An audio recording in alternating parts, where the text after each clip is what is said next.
এই Thai soup খাওয়ার পর আমার বাবা কি বলে জানেন? বৌমা আরেক ভাটি হবে? বুঝেন অবস্থা। আমার মতো বাসায় থাই স্যুপ রান্না করলে একদম হুবহু রেস্টুরেন্টের মতো টেস্ট আসবে। আমি সিক্রেট ইনগ্রিডিয়েন্টসগুলো আপনাদেরকে আজকে বলে দিব।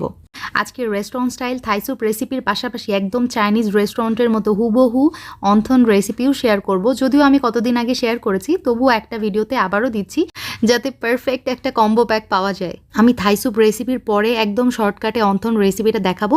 একদম শর্টকাটে অথেন্টিক রেসিপিটা দেখে নিতে পারেন, আশা করি আপনাদের হেল্প হবে। So without any further delay let's start our cooking. এই পাতিলেই আজকে আমি স্যুপটা তৈরি করব। এই জন্য 3টা ডিমের কুসুম নিয়ে নিলাম, মানে সাদা অংশটুকু বাদ দিয়ে শুধু ডিমের কুসুমটা নিয়েছি। তার সাথে দিয়ে দিলাম চিকেন হাফ কাপ পরিমাণ, তার সাথে চিংড়ি কতগুলো দিয়েছি দেখতে পাচ্ছেন। এখানে চিংড়িও নিয়েছি হাফ কাপ, ঘাড়ের রগটা ফেলে দিয়ে চিংড়িটা ভালোভাবে পরিষ্কার করে নিয়েছি। এখন লাগছে আমার থাই গ্রাস। আমি এখানে 2টা গাছ নিয়ে নিয়েছি, পাতাগুলো নেইনি কারণ রেস্টুরেন্টে পাতা ব্যবহার করে না। আমি গাছের কাণ্ড একটু থেতো করে তারপর ব্যবহার করছি যাতে করে ফ্লেভারটা খুব সুন্দর ছড়ায়। আমি টমেটো সস এখানে ব্যবহার করেছি হাফ কাপ পরিমাণ, তবে আপনার হাতের কাছে যদি চিলি সস থাকে সেটা ব্যবহার করতে পারেন। রেস্টুরেন্টে বেসিক্যালি চিলি সসটাই ব্যবহার করা হয়। কর্নফ্লাওয়ার দিয়ে দিলাম এখানে 1/4 কাপ, আর এখানে কাশ্মীরি লাল মরিচ, যেটা দিলে কিনা ঝাল হবে না বাট কালার সুন্দর আসে, আমি 1 চা চামচ ব্যবহার করেছি। লাল গুঁড়া মরিচ আমি এখানে ব্যবহার করেছি 1 চা চামচ। কালো গোলমরিচ আমি এখানে দিয়ে দিচ্ছি হচ্ছে হাফ চা চামচ পরিমাণ। তারপরে দিয়ে দিচ্ছি হচ্ছে লবণ, এখানে আমি 1.5 চা চামচ ব্যবহার করেছি। তার সাথে দিয়ে দিলাম সয়া সস 2 টেবিল চামচ, এবং আরও লাগছে আমার হচ্ছে ফিশ সস। এটা কিন্তু রেস্টুরেন্টে ব্যবহার করে থাই স্যুপে, ঠিক আছে? সো আমিও ব্যবহার করছি, এখানে দিয়ে দিলাম 2 টেবিল চামচ। চিনি লাগবে 2 টেবিল চামচ, তবে আপনাদের টেস্ট অনুযায়ী এখানে ব্যবহার করতে পারেন। আদা একদম চিকন চিকন করে আমি এখানে দিয়ে দিয়েছি, আর থাই স্যুপে আদার ফ্লেভারটা কিন্তু অবশ্যই যায়, আপনারা ব্যবহার করবেন। তো সবগুলো উপকরণ একসাথে খুব ভালোভাবে মিক্স করে নিব। কর্নফ্লাওয়ার আছে তো এই কারণে একটু ভালোভাবে মিক্স করতে হবে যাতে একদম দানা পেকে না থাকে, সেই দিকে খেয়াল রাখবেন। তো খুব ভালোভাবে মিক্স করে নেওয়ার পর আমি এখানে 2 কাপ প্রথমে পানি অ্যাড করে দিলাম, দিয়ে খুব ভালোভাবে সব কিছু একসাথে মিক্স করে নিব। তারপর আমি যেটা করেছি আবারও এখানে 2 কাপ একদম ভরে ভরে পানি অ্যাড করে দিয়েছি।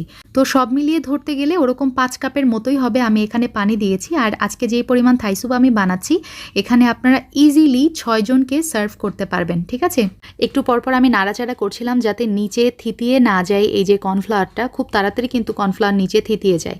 তো যাই হোক, নাড়াচাড়া করার পর এক পর্যায়ে যখন এরকম ঘন হয়ে আসবে, বলক উঠে আসবে, তখন আমি অ্যাড করে দিচ্ছি হচ্ছে চিনি, লবণ, আর হচ্ছে লাস্টে একদম দিয়ে দিব লেবুর রসটা, ঠিক আছে? প্রথমে লেবুর রস কখনোই দিতে যাবেন না, তা না হলে কিন্তু স্যুপ তিতা হয়ে যাবে।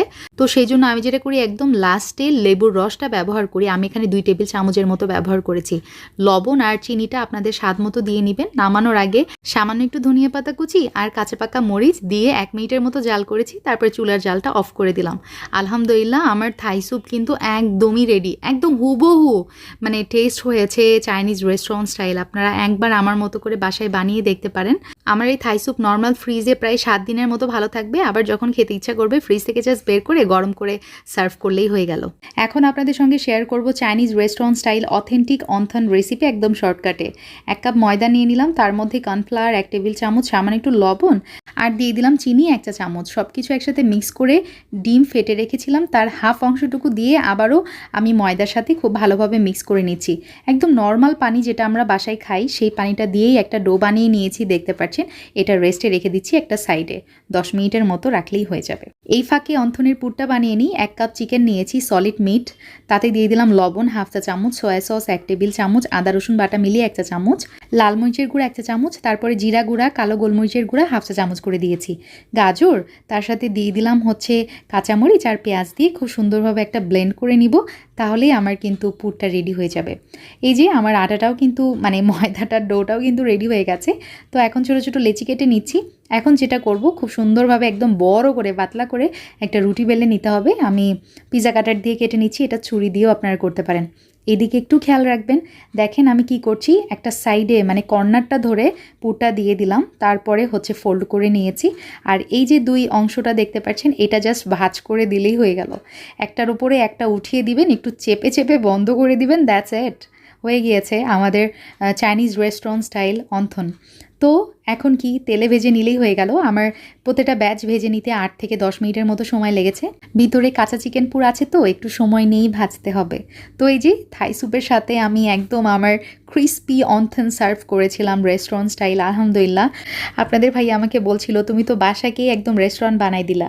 তো বুঝতেই পারছেন যে বাসার সবাই কতটা এটা লাইক করেছে। একদম পারফেক্ট একটা কম্বিনেশন যে থাই স্যুপের সাথে চিকেন অনথন। আলহামদুলিল্লাহ।